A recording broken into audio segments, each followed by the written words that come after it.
I'm Frumi Rachel Barr, principal of Frumi and Associates.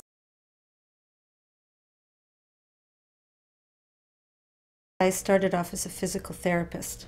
I had no idea I would end up in business, but shortly after I began, I had Hodgkin's and I was emotionally very strung out, so I felt that it might be a good idea to switch and try something else. So I was visiting a factory with a client, and I had so many ideas that he challenged me to come and work for him. And that was the beginning of my entrepreneurial adventures.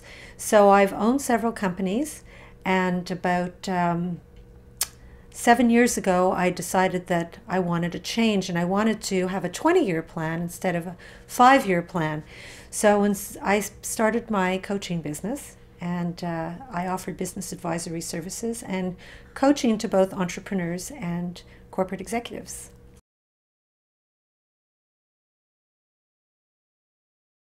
For entrepreneurs, it's usually finding out what business they're in, whether they have a business plan or not, helping them identify what the objectives are for their coaching engagement, and then we begin. It's a little bit different for corporate executives because usually they show up in some way in their corporate environment.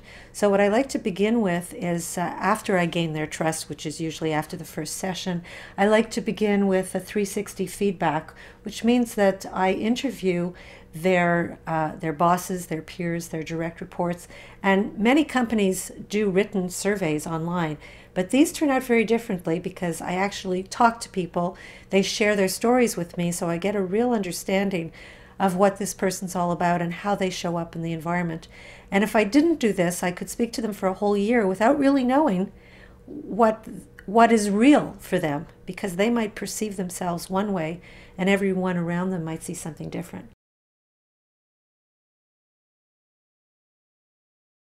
A startup business usually has to have a very solid idea, a well thought out business plan. I don't usually suggest they have someone else to write the business plan, not unless they've done extensive thinking. It's because it's the thinking that goes into the plan that's the most important thing. And realizing that it's a living document, so they have to finish when they feel they're 80% done, they're probably done, as the Marines would say. Otherwise it becomes a forever task. The second thing would be setting goals, validating their business concept, and knowing that before they spend a great deal of time and money, that there is actually a need for the product or a need for the service. And once they validated it, often people are looking to raise money. So then it becomes a question of helping them with their deck so that they present the most salient points about what pain or what problem they solve in their business. And then helping them with their actual presentation skills so that they don't stand there shifting from foot to foot or jiggling things in their pockets, so they can make a good pitch. And then it's creating the right team.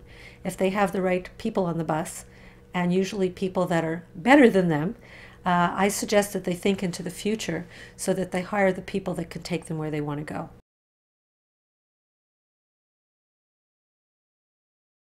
If it's a going business, very often what happens is the entrepreneur is so involved in the task itself that they're not really leading the company. They're a technician who now has a company, and they may be doing well, but they may not be leading.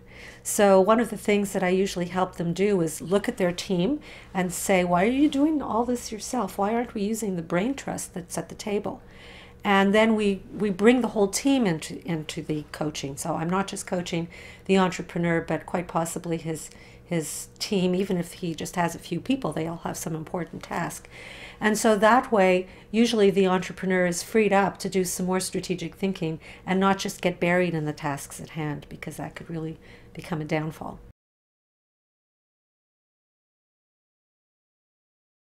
Ask for help. It is very hard for most people to ask for help. It's almost like admitting that you have a weakness. But one of the things I always suggest when someone conceives of a new idea is test it. How are you going to validate your idea? So what if you interview different people around the country who are not where you are, and you ask, let's say you were going to open up a new type of gym. Well, is somebody doing that in Pennsylvania? Why not ask them how they began, what they would do differently? So it's the information gathering that's most important. And if you're afraid to ask for help, then how are you going to get that information? If anything I would tell other entrepreneurs is you don't have to learn everything the hard way.